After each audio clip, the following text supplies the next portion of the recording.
এহরামের কাপড় কিনে, কোমরের বেল্ট কিনে, দুইটা নতুন লুঙ্গি কিনে, নতুন গেঞ্জি কিনে, তাহাজ্জুদের সময় যায় নামাজের কিনারে এই হজের সরঞ্জাম গুলি রাইখা যদি তুমি আমার আল্লাহ রাব্বুল আলামিনকে বলো, রব্বুল আলামিন আমি হজের ইহরামের কাপড় কিনেছি, কিন্তু আমার যাওয়ার তো টাকা নেই।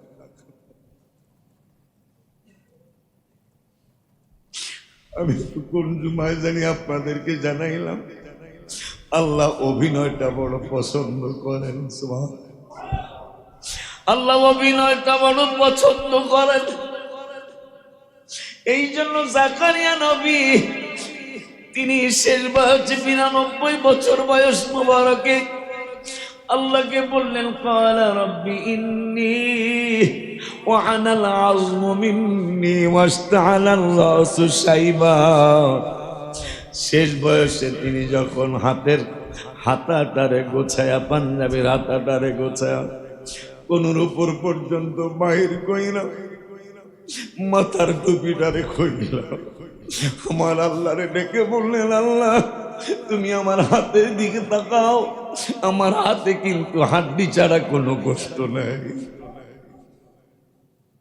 তুমি যদি ইহরামের কাপড় কিনে, তুমি যদি ইহরামের কাপড় কিনে, পাসপোর্ট টাকা রাখার ছোট্ট একটা ব্যাগ কিনে, তুমি যদি একটা মেলামাইনের প্লেট কিনে, মেলামাইনের একটা গ্লাস কিনে, একটা হজের নিয়ত করে গামছা কিনে, যায় নামাজের কিনারে যদি এই সরঞ্জামগুলি রাইখা, সরঞ্জামগুলি যদি তুমি রাইখা আমার রব্বুল আলামিনে ডাক দাও, তোরা কে যাবি রে আমার নবীজির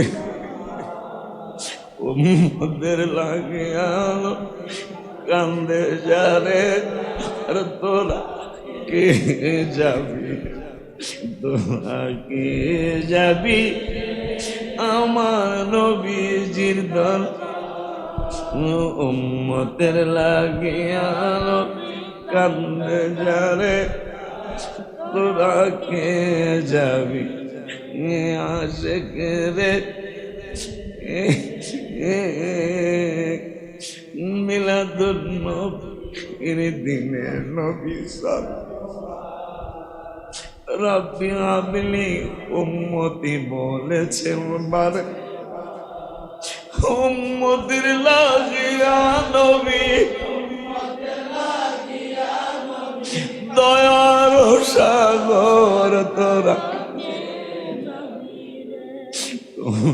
কে যাবি আমার নবীজির দল উম্মতের লাগিয়া কান্দে যারে যার, কে যাবি রে তোরা কে যাবি আমার উম্মত দরবার, উম্মতের লাগে নবী কান্দে যারে যার, তোরা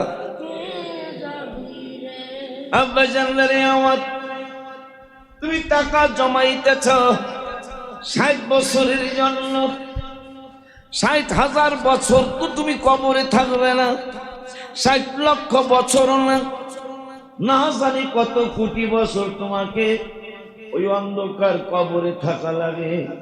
সেইটার জন্য তুমি কি পুঁজি করেছ, অথচ তুমি মাত্র ৭০ বছরের জন্য তোমার ১০ তলা ২০ তলা ৫০ তলা ১০০ তলা বিল্ডিং এর প্রয়োজন হয়ে পড়েছে, যেখানে তুমি সারা জীবন থাকবা, যেখানে থাকার আর কোনো শেষ নাই, ওই জায়গার জন্য তোমার কোনো টেনশন হয়ে আসে না। আল্লাহ বারবার তোমাকে আমাকে দাওয়াত দিলেন, ওয়াইদ জাআলনাল বাইতা মাসাবাতাল লিন্নাস, আল্লাহ রাব্বুল আলামিন বললেন আমার খানায়ে কাবা, আমার ঘর, এটা ইমানদারদের মুসলমানদের মানুষের একটা সম্মিলন স্থান আমি আল্লাহ বানাইছি।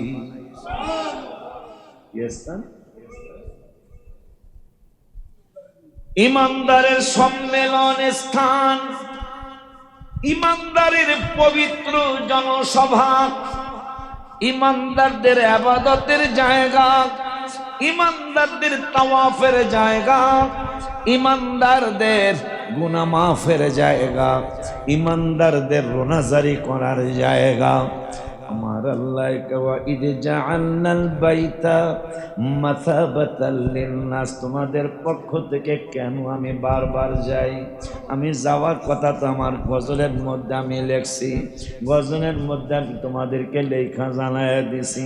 মদিনা মদিনা জান্নাতি নমুনা, মদিনা মদিনা জান্নাতি নমুনা, যেথায় শাহে মদিনা জানিও আল্লাহ, যাইতে করো মেহেরবানি ও আল্লাহ, যাইতে করো মেহেরবানি। এই শরীয়তপুরের জোনাইদ আসছো? জোনাইদ জোনাইদ আসে নাই? আমার নাতি তো, যাও অমর আস, এই সবগুলোর নাম তোমার যাও, জোনাইদ যাও, জোনাইদরে নিয়ে আসো। দেখছো কারবার আমার বংশে থানা লেভেল এসে বৃত্তি পেয়েছে। তোরে আশা বলে জোর আসছেন,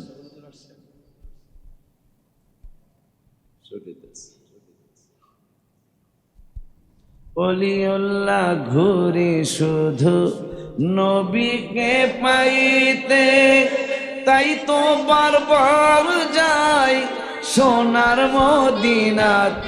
এ দয়াল আল্লাহ দেখাও প্রিয় আকাকে, দয়াল আল্লাহ দেখাও এ পূরণ করো আর যে খা আল্লাহ, যাইতে করো নিও আল্লাহ।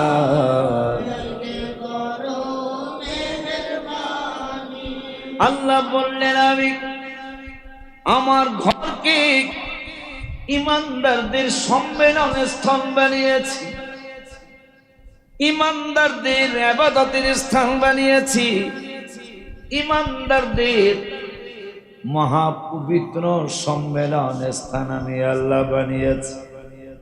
আর কি করছেন? ওয়াইদ জাআলনাল বাইতা মাসাবাতাল লিন্নাসি ওয়াত্তাখিযু মিন মাকামি ইব্রাহিম মুসাল্লা। আর একটা জিনিসও করেছি, কয় কি? আমরা যদি প্রশ্ন করতাম কি, আমার আল্লাহ কয় ইব্রাহিমের দাঁড়াবার স্থানটাকে নামাজের যায় নামাজ বানাও। এই জন্য বারবার যাই রে। টাকা কিন্তু আমার ব্যাংকে নাই,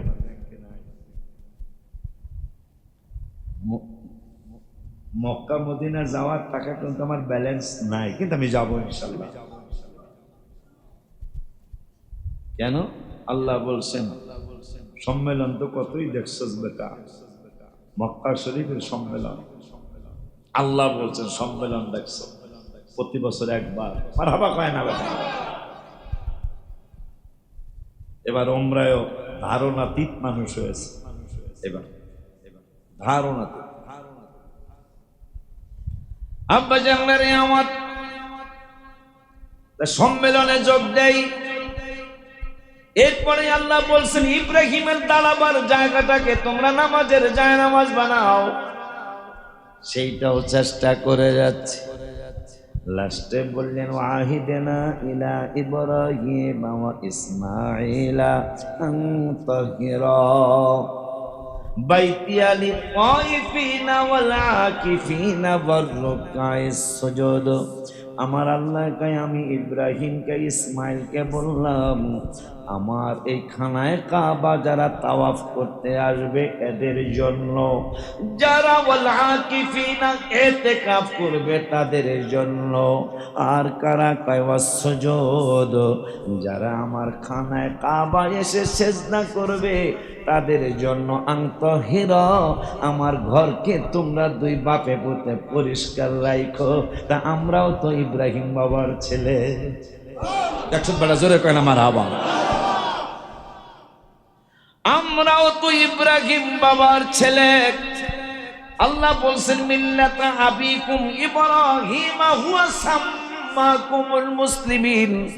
ওই খানায় কাবা ঝাড়ু দেওয়ার জন্য বছর একবার যাওয়ার চেষ্টা করছি, আলহামদুলিল্লাহ, কিন্তু মনটায় মানে না, আমার মনটায় মানে না। তোমরা অবহেলা করছো। কার কোন সময় আজরাইল তোমাদের বাড়িতে আসবে, মরণ কারো কথা শোনে না। কথা বলে না বেড়া, মরণ কারো কথা শোনে না। আজরাইল তোমার জিজ্ঞাসা করে ঘরে ঢুকবে না, হঠাৎ করে তোমার জানালা দিয়ে ইসরাইল ঢুকে পড়বে। তুমি সময় চাইলে কোনো কাজ হবে না। তোমার ছেলেরা মেয়েরা কানবে। আজরাইল বলে আমার উপর রাগ করছো নাকি? আমি তো 1 মিনিট আগেও আসি নাই, 1 মিনিট পরেও আসি নাই। আল্লাহ যা সিদ্ধান্ত করছে তাই আমি মানছি।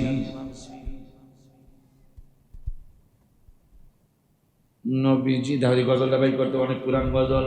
নবীজি আমার উম্মতের কান্ডার, নবীজি উম্মতের কান্ডার, কেমনে নবীকে আমি পাব, ও কেমনে নবীকে আমি। এই গজলটা এই ইব্রাহিম বাবার দাঁড়াবার স্থানদারে তোমরা জায়নামাজ বানাও। এইটা পড়ার পরে কিরে ইব্রাহিম বাবার কদম মোবারকে পাথর সুমা খায়া জায়নামাজ হয়ে গেল। আমার হাবা করে কানা বেটা, তো ইব্রাহিম বাবা তো হইতো না আমার নবী না হইলে। এটা অনেক আগের লেখা, অনেক আগে, না হইল 24-25 বছর হবে। হয়ে গেল, হয়ে গেল। নবীজি আমার উম্মতের কান্ডার, নবীজি উম্মতের কান্ডার, কেমনে নবীকে আমি পা, ও কেমনে নবীকে আমি আমি উম্মত। একটা সুদ আমার সুদগুলো দিলে না না। আমি উম্মত নবী গুনাহ বেশুমার, তোমাকে দেখার সাথ মনেতে আমার। আমি উম্মত নবী গুনাহ বেশুমার, তোমাকে দেখার সাথ মনেতে আমার। তোমাকে দেখে মনের স্বাদ মিটাবো, তোমাকে দেখে মনের স্বাদ মিটাবো। ও কেমনে নবীকে আমি পাবো, কেমনে নবীকে কেমনে দেখিব তোমায় তা তো জানি না, তোমার দিদার ছাড়া প্রাণে বাঁচি না। দিদার দাও গো দয়াল নবী, কদম চুমিব, দিদার দাও গো দয়াল নবী, কদম। ও কেমনে নবীকে আমি। ওই পাথরের কথা মনে হয় আমি কদম চুমিব লিখছিলাম, যে সামান্য জান্নাতের একটা পাথর যদি ওই ইব্রাহিম বাবা তোমার কদমে যদি চুমা লাগার কারণে পাথরের যদি এত দাম হয়ে যায়, তা আমরা তো পাথর না, পাথরকে তো শ্রেষ্ঠ জাতি আল্লাহ বলেন নাই।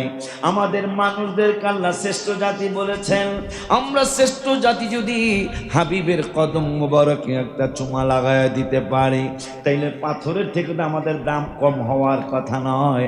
এই জন্য আমি লিখলাম, দিদার দাও গো দয়াল নবী, কদম চুমিব, দিদার দাও গো দয়াল নবী, কদম ও কেমনে নবীকে আমি ও কেমনে নবীকে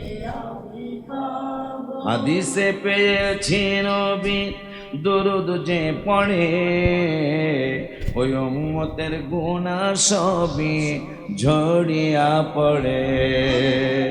মিলাদ পড়িলে খোদার রহমত পাব, মিলাদ পড়িলে খোদার রহমত পাব। ও কেমনে নবীকে আমি ও কেমনে নবীকে আমি ও নবীজি আমার উম্মতের কান্ডার, নবীজি উম্মতের কান্ডার, কেমনে নবীকে আমি চিন্তায় পড়ে গেলাম। আল্লাহ আমাদেরকে বললেন সম্মেলনের দাওয়াত, ইমানদারদের একসাথে হওয়ার দাওয়াত, তোমরা আসবা। এরপরে বললেন ইব্রাহিমের পাথরের উপর দাওয়াত দাঁড়ানোর জায়গাটা নামাজের মুসল্লা বানাও, যায় নামাজ বানাও। লাস্টে বললেন ইব্রাহিম ইসমাইলকে বললাম তাওয়াফকারীদের জন্য কাবা পরিষ্কার রাখো, কাবা শরীফকে পরিষ্কার করো। এতেকাব যারা করবে তাদের জন্য, যারা আমার খানায় কাবায় সেজদা করবে তাদের জন্য কাবা শরীফ পরিষ্কার করো। আমি আমার আল্লাহকে বললাম, আল্লাহ ওই খানায় আমি ঝাড়ু লইয়া যদি নাও পারি, অন্তত হাত দিয়া যেন খানায় কাবা একটু আমি সামান্য ধুলাবালি সরাইতে পারি। যেহেতু তোমার বন্ধু বলেছেন মান তাশাব্বাহা বিকওমি ফাহুয়া মিনহুম, যে যার সাথে সম্পর্ক রাখবে ইবাদতে, যে যার সাথে সম্পর্ক রাখবে ঈমানে, যে যার সাথে সম্পর্ক রাখবে আকীদায়, যে যার সাথে সম্পর্ক রাখবে কথায়। তাই বাবা ইব্রাহিম ইসমাইল খানায় কাবা ঝাড়ু দিয়েছে, পরিষ্কার করেছে, পরিষ্কার কইরা সঙ্গী হইলাম। আলহামদুলিল্লাহ। কয়দিন বাঁচবেন? কয়দিন বাঁচবো? কয়দিন পৃথিবীতে থাকবেন? এই পৃথিবীতে থাকার জন্য আপনার কতটুকু কি প্রয়োজন? কতটুকু কি প্রয়োজন আপনার? যতটুকু প্রয়োজন ততটুকু কিন্তু হয়ে গেছে। এখন টাকা পয়সা হইতে কোনো সমস্যা নাই। টাকা পয়সা ছাড়া কি ইসলামের খেদমত করা যাইব? কিন্তু সেইটা যেন আল্লাহকে রসুলকে খুশি করার মাধ্যমে যেন হয়। মারহাবা কোন বেটা, আল্লাহকে নবীকে সন্তুষ্ট করার জন্য যেন ওই লাইনে যেন হয়। চাইলে 1000 কোটি টাকার মালিক হলো সমস্যা সমস্যা নাই। তাইলে শ্রেষ্ঠ ইবাদতের একটা ইবাদত হইল হজ। শ্রেষ্ঠ ইবাদতের একটা ইবাদত হলো হজ। আবার খানায় কাবা পরিষ্কার করার একটা চমৎকার মাধ্যম হজে যাওয়া। ইব্রাহিম বাবার পদচিহ্নটার জায়গা নামাজ পড়া আল্লাহর অর্ডার। এটা হজের মাধ্যমে, উমরার মাধ্যমে সম্ভব, নাইলে মুরাকাবার মাধ্যমে এটা হক আদায় হবে না। অনেক পাগলেরা মুরাকাবার মাধ্যমে খানায় কাবায় চলে যায়, যেটা করেছিলেন মুজাদ্দিদ আল কিসানি রহমাতুল্লাহি আলাইহি। হায় হায় হায় হায়, সারা জীবন 5 টাকা 10 টাকা। দেখো বেড়া, আমি যে কইলাম মেহরামের কাপড় কিন্ন, জুতা কিন্ন, প্লেট কিন্ন, গ্লাস কিন্ন, এই মুজাদ্দিদ আল ফিসানি মুজাদ্দিদিয়া তরিকার যিনি প্রতিষ্ঠাতা, তিনি সারা জীবন 5 টাকা 10 টাকা 50 টাকা 100 টাকা করে জোগায়া হজের টাকা হলো, হজের রওনা করছে ইন্ডিয়ায়। ইন্ডিয়ায় নামটা ভুলে গেলাম, নকশেবন্দিয়া নকশেবন্দিয়া তরিকার প্রতিষ্ঠাতা হুজুর রহমাতুল্লাহি আলাইহির সাথে সাক্ষাৎ করার জন্য গেলেন। হুজুর বললেন, মুজাদ্দিদ আল ফিসানি এখানে কয়েকদিন থাকো। কয়েকদিন থাকতে যা পীর মুর্শিদের কদমে সময় দিতে গেল, হজের সময় চলে গেল। মনের মধ্যে বড় কষ্ট, টাকাও আর নাই, আমি কেমনে হজে যাব, টাকাও নাই, কেমনে হজে যাব। কিন্তু মদিনা মদিনা মদিনা মদিনা করে কান্দে, বাইতুল্লাহ বাইতুল্লাহ বলে কান্দে। আমি তো যেই বছর যাইতে পারি নাই, কোন বছর যাইতে যাওয়া গেল না। পরে আমি গজলের মধ্যে আফসোস করে লিখছিলাম, আমার তাহিরি ফোন দিছে, ভাই যাইয়া লেখেন, এইবার যাইতেছেন না, এইবার কি লিখবেন? আমি কইলাম লেখা ফালাইতেছি, কি জানো কি জানো কি জানো, বাইতুল্লাহ মনে শান্তি লাগে না বলো, ও বাইতুল মনে হজরে আসওয়াদ চুমা খাওয়া এবার হলো, বাইতুল। আফসোস করে আমি লিখলাম, করুণার কারণে যাওয়া হলো না। তাহিরি ফোন দিছে, এবার লিখবেন কি? আমি এবার কি লিখবেন ভাই? আমি এবার আফসোসের গান লিখবো? আচ্ছা ভাই করে আছে, ও গো বাইতুল্লাহ মনে শান্তি লাগে, খানায় কাবায় এক এবার হলো, গো বাইতুল্লাহ মনে শান্তি লাগে, হজরে আসওয়াদ চুমা দেওয়া এবার হলো, ও গো। আপনারা তো আফসোস করে কইতে পারেন, ও বাইতুল্লাহ আমি যাইতে পারলাম না, কথা কন না কা, ও বাইতুল্লাহ আমি তো যাইতে পারলাম না। সবার মতো হাজরা বাচ্চা সুমা দিলাম না, ও গো বাইতুল্লাহ। আল্লাহ কি ডাক কবুল করতে পারে না? আল্লাহ ডাক কবুল করতে পারে না রে? পারে তো বেটা। পিঁপড়ারে যদি আল্লাহ নিতারে, বাংলাদেশের পিঁপড়া সিরার মধ্যে ঢুকছে, এমন আর জানছে এই সিরা মদিনা যাবে।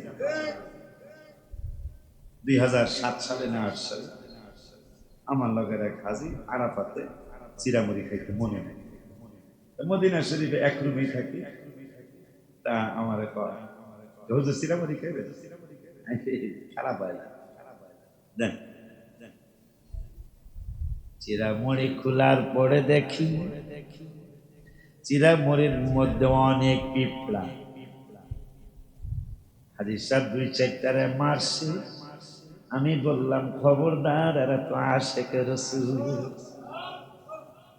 হুজুর পিঁপড়াও কি আশিকে রাসূল হয়? পিঁপড়া কিন্তু দাম আছে রে বেটা। পিঁপড়ার কথা মনে হইতে নৌকার কথা আবার মনে হচ্ছে। জোড়ায় জোড়ায় সবাই উঠাইছে, সবার আগে পিঁপড়া উঠেছে। সুবহানাল্লাহ। নূহ নবীর নৌকায় তো জোড়ায় জোড়ায়, সবার আগে পিঁপড়ার জোড়া উড়াইছে। তাহলে পিঁপড়ার একটা দাম আছে না আলাদা? সবার আগে পিঁপড়ার জোড়া উঠাইছে, আর সবার শেষে গাদা উড়াইছে। এই গাদার লাগা শয়তান হচ্ছে। আব্বা জানলারে আমার, আমি বললাম আর একটাও মারবেন না, বাইসা বাইসা পিঁপড়া গুলি সরায় দেন, পিঁপড়া মারা যাবে না। হাজী সাহেব আমার মতো একটু কম বুঝের, সে বলতেছেন, হুজুর চিরামুড়িগুলির মধ্যে কি অবস্থা দেখেন। আমি বললাম, হাজী সাহেব সে সিরার সাথে চুক্তি করছে, সিরারে আমি তোমার মধ্যে একটু ঢুকে যাব, তুমি তো মক্কায় যাইবা, মদিনা শরীফে যাইবা, আমি পিঁপড়া তো আমারে প্লেনে যদি প্রেমের কুরুরা আমারে দেখেন মানে মাইরা ফালাইব। আমি তোমার চিরামরির মধ্যে ঢুকে বললাম, তুমি আমারে মারবা না, তুমি আমারে মারতে দিবা না। আল্লাহ মনে হয় কথাটা শুনছে, যেহেতু আল্লাহ আল্লাহ সৃষ্টি করেছেন, আল্লাহ রাব্বুল আলামিন মনে হয় কথাটা শুনেছেন। পিঁপড়ায় চিরার কাছে মরির কাছে বলছে, আমি তোমার মধ্যে ঢুকে পড়ছি, তোমার মধ্যে ঢুকে তুমি এই গাঠটি বানবা। গাঠটিটা বান্ধার পরে মক্কা শরীফ মদিনা শরীফ যে আমারে তোমার চিরামুরের গাঠটিটা খুলবা। আমার খবরদার আর একটু কথাও কই, ওগো আল্লাহ তুমি কিন্তু একটা দয়া কইরো, হাজী সাহেব আরাফাতে আমি চিরা খাওয়ার কথা মনে করায়ও না, মক্কায়ও মনে করায়ও না। আমার নূরের নবী মদিনাতুল মুনাওয়ারায় যখন এই গাঠটি যাবে তখন তুমি হাজী সাহেবকে মনে করায়।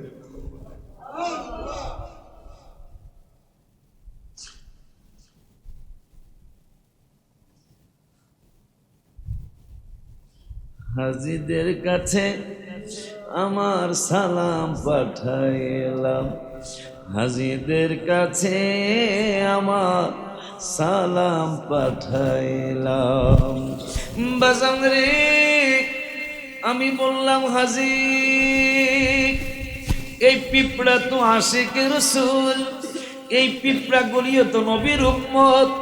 নবীজি নিজে বলেছেন মুসলিম শরীফে, বুইস্তু ইলান নাসি কাফা, আমি শুধু তোমাদের মুসলমানদের নবী না, আমি সমস্ত মানুষের নবী। ওয়া উরসিলতু ইলাল খালকি কাফা, আমি সমস্ত মাখলুকাতের নবী। মাখলুকাত নবী নবী কইরা কান্দে, শ্রেষ্ঠ মাখলুকাত মানুষ নবীর সাথে বেয়াদবি করে।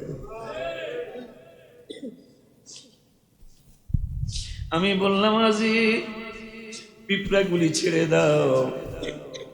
বলতেছে, হুজুর পিঁপড়া কামড়াইতে পারে। আমি বললাম, এই পিঁপড়া কামড়ানোর পিঁপড়া। হাজী সাহেব আপনি খেয়াল করেন। আমার বলে, হুজুর আমি কি খেয়াল করবো?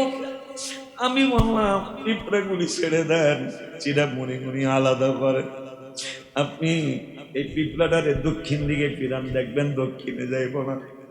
এই পিঁপড়াগুলির আপনি উত্তর দিকে ফিরান, দেখবেন উত্তরে যাইব না। পিঁপড়াগুলির আপনি পূর্ব দিকে ফিরান, দেখবেন যাইব না। আমার হাজী সাহেব বলে, কোন দিকে যাবে? বললাম, রওজা মুবারক যেই দিকে, দেখবেন পিঁপড়াগুলি ওই দিকে যায় আমার নবীরে সালাম দেওয়ার জন্য।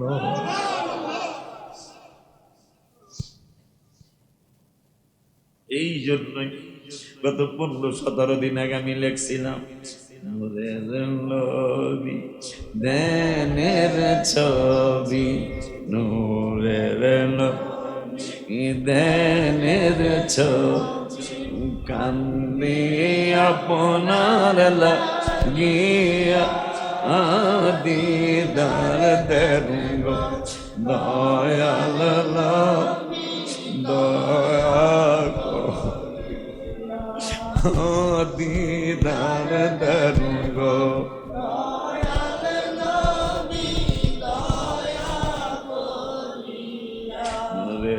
সুর শিখো, নূরের নবী দেনের ছবি, নূরের নবী দেনের ছবি, কান্দে আপনার লাগিয়া দিদার দেন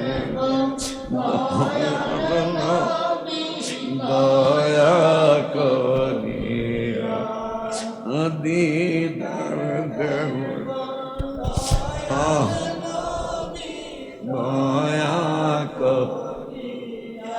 নবীজি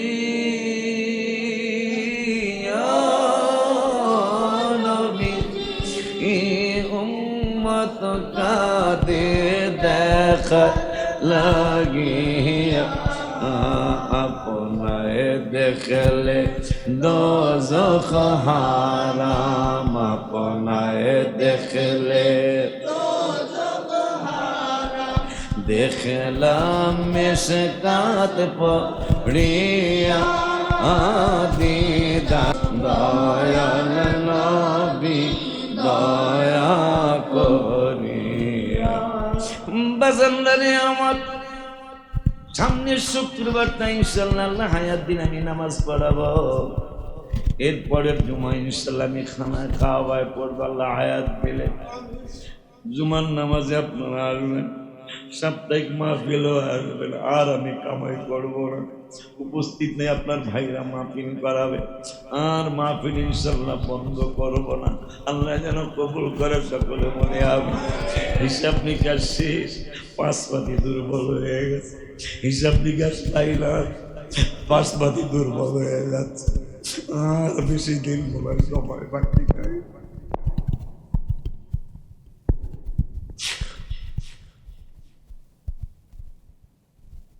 আর মনে হয় সময় বেশি দেরি নাই।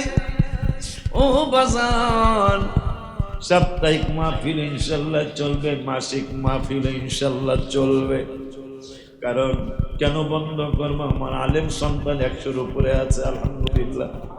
শুধু আলেম সন্তান 100-র উপরে আছে। 100 বছরের দরবারও 20 জন আলেম খুঁজা পাইতে কষ্ট হয়। আমার 13 বছরে মাশাআল্লাহ 100-র উপরে আলেম এখানের বায়াত হয়ে গেছে। ইমাম আমি তো ভালো হইতে পারি নাই, কিন্তু ইমাম গাজ্জালি রহমাতুল্লাহি আলাইহি যিনি মুসলমানদের চমকের একজন আইডল, ওই আইডল ইমাম গাজ্জালি রহমাতুল্লাহি আলাইহি বলেছেন, ওরে দুনিয়ার মুসলমান হক দরবার কেমনে চিনবা? মুসলমান জিগা কেমনে চিনব? মনে রাখবা, একজন জেনারেল শিক্ষিত মানুষ বুঝা না বুঝা বায়াত হইতে পারে, কিন্তু একটা আলেম না বুঝা বায়াত হবে না। যেই দরবারে দেখবা আলেমের সংখ্যা মাশাআল্লাহ অনেক, ওই দরবার হক দরবার। সামনের জুমা আমাকে বিদায় দিতে আসবেন, আমাকে দোয়া করে দেওয়ার জন্য আসবেন।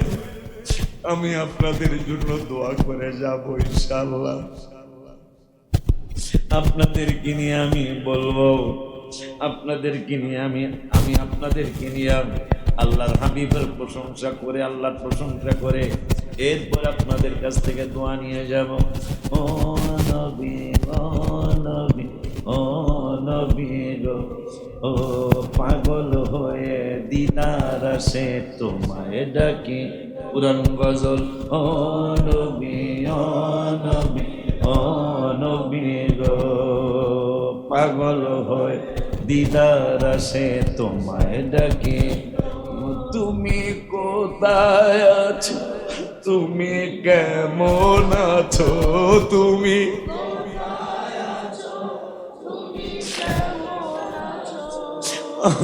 তোমার কথা সদা ভাবি গো